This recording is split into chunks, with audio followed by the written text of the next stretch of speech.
চীন এবং ইরানকে আমি অনেক পছন্দ করি, কারণ এরা রিভার্স ইঞ্জিনিয়ারিংয়ে অনেক এক্সপার্ট। যদিও এটা অ্যাকুরিয়ামের ভিডিও, এখানে অ্যাকুরিয়াম আমি বাজার থেকে শিং মাছ নিয়ে এসেছিলাম, বাচ্চারা বললো এগুলো যাতে রেখে দেওয়ার জন্য। তখন আমি কোনো কিছু খুঁজে পাচ্ছিলাম না। এটা বেসলিনের ডিব্বা, এটাকে আমি পরিষ্কার করে, আমার কাছে অনেকগুলো পাম্প ছিল, পাম্পগুলো ভিডিওর মধ্যে দেখতে পাবেন, যেগুলো আমি আমেরিকান আমাজন থেকে কিনেছিলাম। এগুলোরও রিভার্স ইঞ্জিনিয়ারিং আছে, কারণ আপনারা তো ভিডিও দেখেন না, এই জন্য প্রথমেই বলতেছি।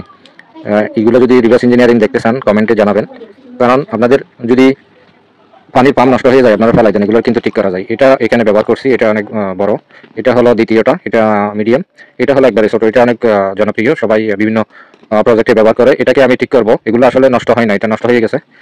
প্রথম বড়টার সাথে এই ধরনের পানি পরিষ্কার করার জন্য ফিল্টার, এই ফিল্টারটা লাগালে পানিগুলোকে পরিষ্কার করে এদিক দিয়ে ইন হয় এবং ইয়া হয়। এটার ভিতরে কিন্তু একটা জেনারেটর মোটরের এই ম্যাগনেট আছে, এটা হলো ম্যাগনেট। এই ম্যাগনেট দিয়ে কিন্তু বিদ্যুৎ উৎপাদন করা যায়। এটারও ভিডিও আনবো আমি। এটা আরেকটা জেনারেটর মোটর, এটা হলো ছোট জেনারেটর মোটর, সাদাটা হলো কয়েল আর কালো এটা হলো ম্যাগনেট। এটা যখন কয়েলের মাঝখানে ঘুরে তখন বিদ্যুৎ উৎপন্ন হয়। তবে এটা কানেক্টর, এটা অনেক ছোট, এটাতে আমি একটা কানেক্টর বানাবো। দেখেন এটা হাতে ঘুরাচ্ছে, এদিকে লাইট জ্বলতেছে। এটা নিয়ে আমি একটা ভিডিও বানাবো। আর একটা টিপস দিচ্ছি, যেটা বেসলিনের ডিব্বা যেটা আমি ব্যবহার করছিলাম, এটা স্টিকার ওঠানোর পরে এখানে স্বচ্ছ সাদা একটা স্টিকারের দাগ ছিল, এটা ওঠানোর জন্য আপনার যে কোনো অয়েল ব্যবহার করলে এটা উঠে যায়। ঠিক আছে, ভালো থাকবেন। এই ধরনের আরো টিপস পাওয়ার জন্য আমার সাথে থাকবেন। ধন্যবাদ।